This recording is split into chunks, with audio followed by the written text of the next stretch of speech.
Knowing they had no chance of winning, Disney settled with Gina Carano, and even the trades make it clear that she was the victor.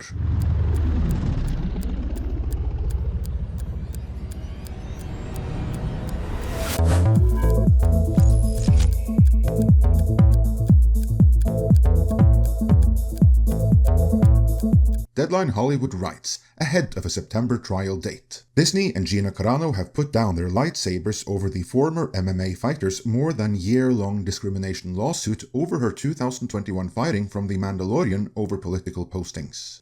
In a joint filing today in federal court, the ex-Star Wars series star and the Bob Iger-run conglomerate asked for the Elon Musk-backed legal action to be dismissed, with the company clearly on bended knee. I like how there is absolutely no denial about this, which indeed there should not be. Flashback. Carano was fired in February of 2021 after she analyzed the treatment of modern-day conservatives to the persecution of Jews in Nazi Germany, and history will show there was absolutely something to this analogy. She said, "Because history is edited, most people today don't realize that to get it to the point where Nazi soldiers could easily round up thousands of Jews, the government first made their own neighbors hate them simply for being Jews. How is that any different from hating someone for their political views?"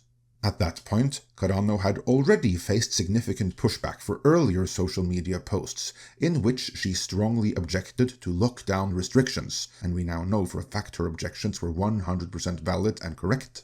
And she refused to show support for trans rights. According to her lawsuit, Disney forced her to have a 90-minute struggle session with GLAAD, the LGBTQIAP+ rights organization, after she posted her pronouns as beep bop boop. Yet her post about conservatives being hated for their political views was a bridge too far, and so she was fired, and her comments publicly labeled as abhorrent and unacceptable. The fact of the matter is that in her very public fighting, Carano was symbolically tarred and feathered by Team Kathleen Kennedy for the high crime of displaying conservative leanings, when other Disney staff demonstrably had said things that were a tenfold as provocative and bigoted as anything she ever said, but that apparently was fine, as long as said bigotry was directed towards anyone to the right of Marx. Elon Musk funded Carano's lawsuit against Disney, and it's obvious that Disney's lawyers realized that they were going to lose this one, and they were going to lose big and in a very public manner. So they reached a settlement with Carano to make the entire lawsuit go away. We don't know exactly what they offered, but obviously it was a lot. Deadline Hollywood continues. A judge will have to sign off on the request, but this is de facto done and dusted in a galaxy far, far away, and here at home with a distinct win for the openly conservative Carano. See, no denial about that. While no specific details on the settlement have been revealed, like whether she's getting her rebel shock trooper Cara Dune rollback as desired, or any of the millions in damages she was seeking, Disney and Carano clearly are back in business. To that, a source close to Carano told Deadline that she is happy with how things were dealt with.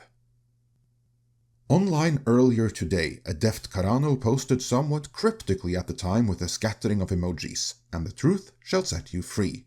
Hoping this brings some healing to the Force, she later put out a full statement thanking Musk, whom she described as a man I've never met, who did this good Samaritan deed for me in funding my lawsuit. Carano added, "I'm excited to flip the page and move on to the next chapter. My desires remain in the arts, which is where I hope you will find me." But, on the whole, Deadline Hollywood are not pleased with this outcome, because this is yet another defeat for the warped ideology, values and beliefs everyone in the Hollywood establishment holds so dear, for they editorialize. In this era of knee-bending and ring-kissing in the face of MAGA forces, the House of Mouse once again today adopted that trying to please red state tone it has been putting out there since Donald Trump took back the White House last November. A tone that was reinforced late in 2024 when Disney paid the then president-elect $15 million to settle another lawsuit in what is still widely seen as a shakedown capitulation. Today, they tried to make it a bit more dignified. The implication being they tried and failed. because Deadline next quotes Disney's statement, which reads, "The Walt Disney Company and Lucasfilm are pleased to announce that we have reached an agreement with Gina Carano to resolve the issues in her pending lawsuit against the companies," a spokesperson said Thursday. Miss Carano was always well respected by her directors, co-stars, and staff, though clearly not by Kathleen Kennedy, and she worked hard to perfect her craft while treating her colleagues with kindness and respect. Deadline then editorializes some more before the conclusion of Disney's statement, saying, "In case you had any doubt who was the victor here, let the last sentence of the Disney and Lucasfilm statement hit you hard. With this lawsuit concluded, we look forward to identifying opportunities to work together with Miss Carano in the near future." Boom. In other words, a full retreat for Disney, which will now work with Carano again after making her a pariah. However, at a personal level, I have to admit that I am disappointed by this outcome. I had hoped, and perhaps foolishly believed, that when Elon Musk funded this whole lawsuit, it wasn't just about justice for Gina, which I think has happened here, but attacking the dangerous mindset and warped belief system they subscribe to at Disney that led to her firing in the first place. For that to happen, this thing had to go to trial, and there had to be the discovery process, in which Disney's internal communication, and therefore dirty laundry, was exposed for the world to see. And that, obviously, was something Disney were deathly afraid of and why they were so keen to settle. But I think it would have been better for everyone though, in the long run, even Disney themselves, if they had been exposed, if you will, in front of the entire world. Because then Disney and the key people there would have been the ones publicly tarred and feathered, symbolically at any rate. Because with how badly the Disney brand has destroyed itself on the altar of identity politics and propagandistic messaging, I do believe a symbolic tarring and feathering of the people responsible for the company's descent into madness is a necessary step, if it is ever to regain the trusted position as a family institution it once held. As for Star Wars though, I frankly don't think it matters if Gina Carano comes back at this point, because the damage has already been done and I think it is irreversible. The Mandalorian was the proverbial new hope for Star Wars after the sequel trilogy, but Jon Favreau's entire roadmap and plan for the Mandoverse as a whole was subverted and destroyed with the firing of Gina Carano, for she was a weight-bearing pillar in those plans.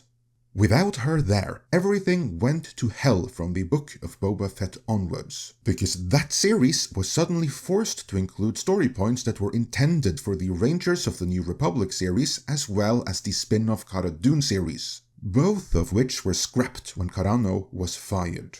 That creatively compromised the entire Mandoverse from that point onwards to the point where no one cares about it any longer. So now it almost doesn't matter if Cara Dune is reshot into the Mando and Grogu movie, because the entire roadmap to rescue the Star Wars franchise has already been ruined. What are your feelings on all of this? Let me know in the comments.